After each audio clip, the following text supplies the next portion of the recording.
വന്നാലും നമ്മൾ ഈ പുരയുടെ അകത്തോട്ട് കയറ്റൂല. അതെന്താ?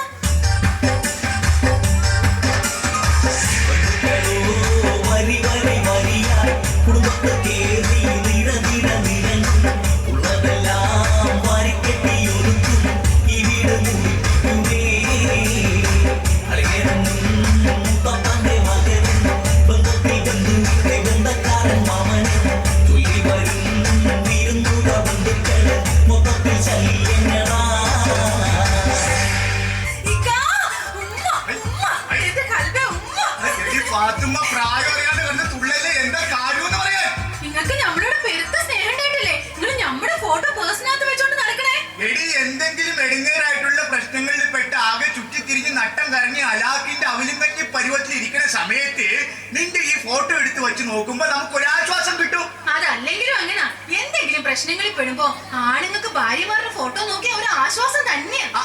അങ്ങനത്തെ ആശ്വാസം എന്റെ മോളെ ഇത്. ഇതിലും വലിയ പ്രശ്നം മറ്റല്ല അത് എന്നോർക്കുമ്പോൾ ഉണ്ടാവുന്ന ഒരാശ്വാസം. അതുകൊണ്ടല്ലേ പുള്ളേ എല്ലാ ഭർത്താക്കന്മാരും ഭാര്യമാരുടെ ഫോട്ടം പേശിക്കൊണ്ട് നടക്കണത്.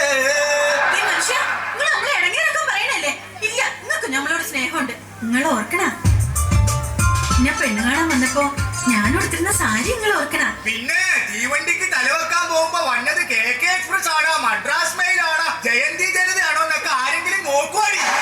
വലിയ വർത്താനൊന്നും പറയണ്ട. കല്യാണം കഴിഞ്ഞിട്ട് ഇത്രയും നാളായിട്ട് നിങ്ങൾ നമ്മൾ എവിടെയെങ്കിലും ഒരു ടൂറിന് കൊണ്ടുപോയിട്ടുണ്ടോ? നിനക്കിപ്പോ ടൂറിന് പോകാനിട്ട് അല്ലെങ്കിൽ തന്നെ നിന്റെ ബന്ധുക്കാരോടത്തിന് വിരുന്നുകാരാന്നും പറഞ്ഞ് വന്നിരുന്ന് കുത്തിയിരുന്ന് നമ്മളെ മുടിപ്പിച്ചിട്ട് പോണല്ലേടി. ആങ്ങളുടെ മോൻ വരുമെന്ന് കമ്പി അടിച്ചായിരുന്നു. അവനീ പടി ചവിട്ടിട്ടുണ്ടെങ്കിൽ ആ കമ്പി എടുത്ത് അവന്റെ നിലക്കിട്ട് ഞാനടി. വിരുന്നുകാരെ കൊണ്ട് വലിയ തൊല്ലായില്ല. അല്ലെങ്കിൽ എന്റെ ആരെങ്കിലും വരുമ്പോ നിങ്ങൾക്ക് ഭ്രാന്താ. എടി ആ ഹിമാർ വന്ന് കേറി കഴിഞ്ഞാൽ ഭയങ്കര ചെലവാണ്. പണ്ടരടകാരായിട്ട് നാശപ്പെടുന്ന് പോവുകയില്ല. പടച്ചോനെ അവന്റെ കാര്യം പറഞ്ഞ് നാക്ക് വളച്ചു കൂട്ടി അവത്തേക്ക് ഇട്ടുള്ളു. അപ്പോഴത്തേന് നീർക്കോലി എത്തി.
ചോറുകൂടി തിന്നിട്ട് ഞാൻ ഇവിടുന്ന്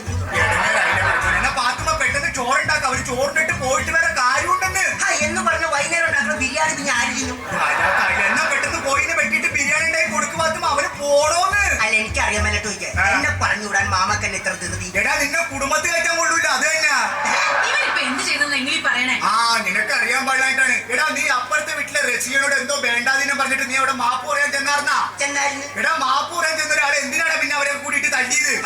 അത് പിന്നെ ഒരു അക്ഷരത്തെറ്റ് പറ്റിയതാ. എന്തിന്? കുട്ടി എന്നോട് പൊറുക്കണമെന്ന് പറഞ്ഞത് കുട്ടി എന്റെ കൂടെ പൊറുക്കണമെന്നായിപ്പോ എന്റെ മാമ. ഇതാണ് ഞാൻ പറഞ്ഞത് ഇവരെ കുടുംബത്തിൽ വെച്ചാൻ കൊള്ളില്ലെന്ന്. നീ കിട്ടുന്ന വണ്ടിക്ക് വിട്ടോ. നീയും കയറിപ്പോടിയകത്ത്. അയ്യടാ മാമ എനിക്ക് വാങ്ങിത്തരാന്ന് പറഞ്ഞ കവാസാക്കി ബൈക്ക് ഇട്ടാണ്ട് ഞാൻ ഇവിടുന്ന് പോവൂല എന്റെ മാമ. പടച്ചോനെ ദേവൻ അടുത്ത ചിലവ്. നിനക്ക് എന്തിനാടാ ഇപ്പൊ കവാസാക്കി ബൈക്ക്? എടാ നിനക്ക് പടച്ചോൻ എന്തിനാടാ രണ്ട് കാല് തന്നേക്കണത്? ഒരു കാല് ബ്രേക്ക് ചവിട്ടാനും ഒരു കാല് ഗിയർ മാറാൻ. നീ ബൈക്കിന്റെ കാര്യം ഇവിടെ മുണ്ടിപ്പോകരുത്. എടാ റസാക്ക് ഒരു കവാസാക്കി എടുത്തിട്ടുണ്ടായ പുകിൽ എന്തൊക്കെയാണെന്ന് നിനക്ക് അറിയാമോടാ?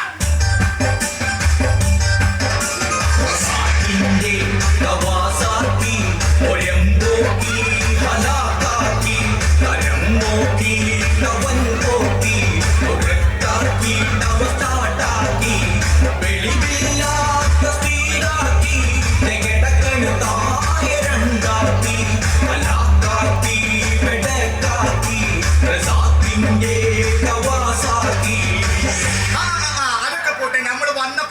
എന്ന് വിചാരിച്ചാണ്. എന്താണ് എന്റെ കരണത്തൊരു നീര്? അതൊരു ഉമ്മ തന്നതാ. ഒരു ഉമ്മ തന്നെ അങ്ങനെ നീര് വരുവാടാ? ആ ഉമ്മ അല്ല, പിന്നെ അപ്പുറത്തെ ഐഷയുടെ ഉമ്മ എന്റെ കർണത്തൊട്ടൊന്ന് തന്നതാ. ഇതാണ് ഞാൻ പറഞ്ഞത്, എന്നെ കുടുംബത്തിൽ കയറ്റാൻ കൊള്ളൂല. നീ എത്രയും പെട്ടെന്ന് നീ ഇവിടുന്ന് പോയിക്കൊള്ളണം. പോയിക്കോടാ അവിടുന്ന്. ഏയ് ഞാൻ പോവൂല. നീ പോവില്ല? ഇല്ല, മാമ എന്നെ തല്ലി കൊന്നാലും ഞാൻ പോവും. അപ്പൊ നീ പോവില്ല അല്ലേ? ഇല്ല, പോവൂല. എങ്കിൽ ഞാനും ഒരെണ്ണം തരും. എന്ത്? ഉമ്മ. എന്റെ ഉമ്മ. ഇക്കാ. പടച്ചോനെ, എന്താണ് ഫാത്തിമ? എന്ത് പറ്റി? അതോ, ആകെ ഇടങ്ങേറായി. എന്താണ്? നമ്മുടെ മൂത്തുമ്മയും മൂത്താപ്പയും മൂത്തുമ്മയുടെ മോളും കെട്ടിയവനും എല്ലാം കൂടി ഇങ്ങോട്ട് വരുന്നതാ. ഇപ്പൊ ഫോൺ വന്നു. ഓ ദേ പിന്നെയും വന്യ വിരുന്നുകാരി. ഇതാകെ ഇടങ്ങേറാവൂല്ല. ഇനി ഈ ചെലവും കൂടി നമ്മൾ എങ്ങനെ താങ്ങൂടി ഫാത്തുമ്മ? ഇനി ഈ വീട്ടിൽ ഒരു സാധനം ഉണ്ടാവില്ല. ഒക്കെ അവറ്റകൾ തിന്നു തീർക്കും. ആ ഫാത്തുമ്മ, നമുക്കൊരു പണിയാടി. എന്താ മനുഷ്യനെ? നമുക്ക് രണ്ടുപേർക്കും ചിക്കൻ ബോക്സ് വന്നു. ഒന്നോ എപ്പോ? എടിപ്പാടെ അതല്ലെന്ന്. നമുക്ക് രണ്ടുപേർക്കും ചിക്കൻ ബോക്സ് വന്നിട്ട് നമ്മൾ ഇന്ന് കുളിച്ചേ ഉള്ളു. ഈ വീട്ടിൽ ആരെങ്കിലും വന്നാൽ അവർക്കത് പകരും എന്ന് പറഞ്ഞ് നമ്മൾ അവരെ പേടിപ്പിക്കണം. മനസ്സിലായാ? ആ, മനസ്സിലായി. നമുക്ക് രണ്ടുപേർക്കും ചിക്കൻ ബോക്സ് വന്നിട്ട് നമ്മൾ ഇന്ന് കുളിച്ചേ ഉള്ളു. 4 ദിവസത്തിനുള്ളിൽ ആരെങ്കിലും വന്നു കഴിഞ്ഞാൽ അത് അവർക്ക് പകരും എന്നൊക്കെ പറഞ്ഞ് അവരെ അങ്ങോട്ട് പേടിപ്പിച്ചേക്കണം. ആ, ആ, ആ. അപ്പൊ അവര് തിരിച്ചു പോക്കോളും. മനസ്സിലായാ? ആ, ആ,